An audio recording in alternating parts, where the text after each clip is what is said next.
అందరికీ నమస్కారం ఫ్రెండ్స్. ఈరోజు నేను పర్సనల్గా ఎవరి గురించి మాట్లాడను, వీడియోలు చేయను. కానీ నేను రీసెంట్గా ఒక వీడియో చూసా. ఆ వీడియో చూశాక ఖచ్చితంగా మాట్లాడాలని డిసైడ్ అయ్యాను. అందుకే ఈరోజు మీ ముందుకు వచ్చా. ఏంటంటే పింగళ వెంకయ్య గారు అంటే మన జాతీయ జెండాను రూపొందించిన ఒక గొప్ప వ్యక్తి. ఆయన మనవరాలు ఒక ఆవిడ ఉంది, పింగళ చైతన్య. ఆవిడ కుబేరా సినిమాకి రైటర్గా కూడా వర్క్ చేసింది.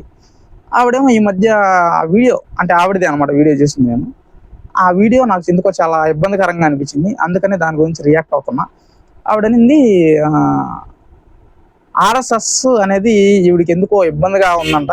అంటే దేశాన్ని నాశనం చేసేది ఆర్ఎస్ఎస్ అనే విధంగా మాట్లాడింది. ఆవిడ అంటుంది, మనం పోరాడాల్సింది ఎవరితో? మోడీ గారితో కాదు. మోడీతో మనకు ప్రాబ్లం కాదు. మోడీ పోతే ఆదిత్య వస్తాడు, అప్పుడు పెనం మీద నుంచి పొయ్యిలో పడ్డట్టు అవుద్ది. సో మనం పోరాడాల్సింది మోడీతోనో కాదు, రాజకీయంగానే కాదు. మనం పోరాడాల్సింది ఆర్ఎస్ఎస్తో. అసలు దేశానికి వ్యతిరేకత ఏంటి? అసలు దేశానికి వ్యతిరేకత ఏంటంటే హిందుత్వం అంట. హిందుత్వం అనేది దేశానికి వ్యతిరేకత అంట. బుద్ధున్నే మాట్లాడుతున్నావు అమ్మ నువ్వు. హిందుత్వం దేశానికి వ్యతిరేకత. హిందూ దేశంలో పుట్టి హిందూ దేశంలో పెరుగుతూ నువ్వు హిందుత్వం అనేది దేశానికి వ్యతిరేకత అని చెప్తావా? నువ్వెవరమ్మా? నువ్వేమన్నా టెర్రరిస్ట్? నువ్వు పాకిస్తాన్ నుంచి వచ్చావా నువ్వు? హిందుత్వం అనేది దేశానికి వ్యతిరేకత అంట. ఏం చేసిందమ్మా హిందుత్వం నీకు? దేశానికి ఏమన్యాయం చేసింది?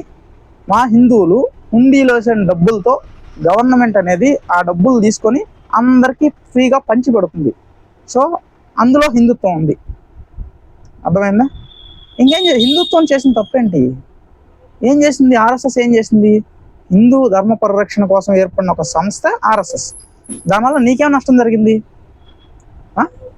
ఇళ్లలో ఏమన్నా దొంగతనాలు చేస్తున్నా? మీ ఇంటికి వచ్చేమన్నా ఎవరింట్లో ఏమైనా దొంగతనాలు చేస్తుందా ఆర్ఎస్ఎస్? లేదంటే ఇంకేమన్నా దాడులు చేస్తుందా ఎవరి మీదైనా? ఏం చేస్తుంది ఆర్ఎస్ఎస్? నీకేంటి ప్రాబ్లం? నీ ప్రాబ్లం ఏంటని చెప్పమ్మా ఒకసారి. ఈ వీడియో ఈ పింగళ చైతన్య గారికి చేరే వరకు షేర్ చేయండి. ఎందుకంటే అలాంటి వాళ్ళు చూడాలి ఇలాంటి వీడియోలు. మన హిందువులందరూ కళ్ళు మూసుకొని నోరు మూసుకొని ఉండడం వల్ల ఇలాంటి వాళ్ళు నోటుకు వచ్చినట్టు వాగుతూ ఉన్నారు. వీళ్ళు ఏంటంటే పైగా మేము అభ్యుదయవాదులం, మేము సామాజిక వాదులం అని చెప్పి సొల్లు కబుర్లు చెప్పుకుంటూ ఏది పడితే అది వాగుతూ ఉంటారు. సో హిందుత్వం గురించి తప్పుగా మాట్లాడే ఎవరైనా సరే నోరు అదుపులో ఉంచుకోవాలని మనస్ఫూర్తి కోరుకుంటున్నాం. ఎందుకంటే హిందువులు మాత్రమే అన్ని మతాలను గౌరవిస్తూ, అన్ని మతాలు అన్ని కులాలను గౌరవిస్తూ ఉన్న ఏకైక మతం ఏదైనా ఉందంటే అది హిందూ మతం. ఎవరో చెప్పండి, వేరే మతం వాళ్ళు ఎవరైనా అన్ని మతాలు ఒకటే, అందరి దేవుళ్ళు ఒకటే, అందరినీ గౌరవించాలని ఎవడు చెప్తాడు? ఎవడు కాడే గొప్ప మిగిలిన మతాల్లో. కేవలం ఒక్క హిందూ మతంలో మాత్రమే అందరి దేవుళ్ళు ఒకటే, అందరినీ గౌరవించాలి అని ఒక మంచి భావంతో ఉండే వాళ్ళే హిందువులు. ఇప్పుడు కూడా ఏంటంటే కొన్ని వ్యతిరేకిస్తున్నారు కొంతమందిని. ఎందుకు? వాళ్ళు హిందూ దేవుళ్ళని దూషిస్తూ హిందూ ఆచారాలని సంప్రదాయాలను తప్పుపడుతూ మాట్లాడుతున్నారు. కాబట్టి తిరిగి మాట్లాడాల్సి వస్తుంది మా హిందువులం. సో మైండ్ దగ్గర పెట్టుకొని మాట్లాడుకోండి. అమ్మ పింగళ చైతన్య గారు, కొంచెం మీరు మీ అభ్యుదయవాదాన్ని పక్కన పెట్టి మీరు అసలు నిజమేంటో తెలుసుకోండి. మీరు ఏ టెర్రరిస్టులకు అమ్ముడు పోయారా లేకపోతే ఇంకేమన్నా నాకు అర్థం కావడం లేదు. కొంచెం బయటకు వచ్చి నిజమేంటో తెలుసుకొని మాట్లాడండి. ఏది పడితే అది మాట్లాడబోకండి, కరెక్ట్ కాదు.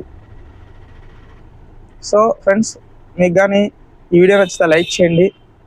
హిందువులందరూ కూడా ఇట్లాంటి వీడియోస్ని లైక్ చేసి షేర్ చేయండి, జనాలకి చేర్చండి, హిందుత్వాన్ని కాపాడండి. నేనైతే అడిగేది అదే. హిందువులందరూ కూడా ఈ వీడియోని చూసి లైక్ చేస్తారని కోరుకుంటున్నా, అందరికీ షేర్ చేస్తారని కోరుకుంటున్నా. Thanks for watching friends. Love you all. Bye bye bye.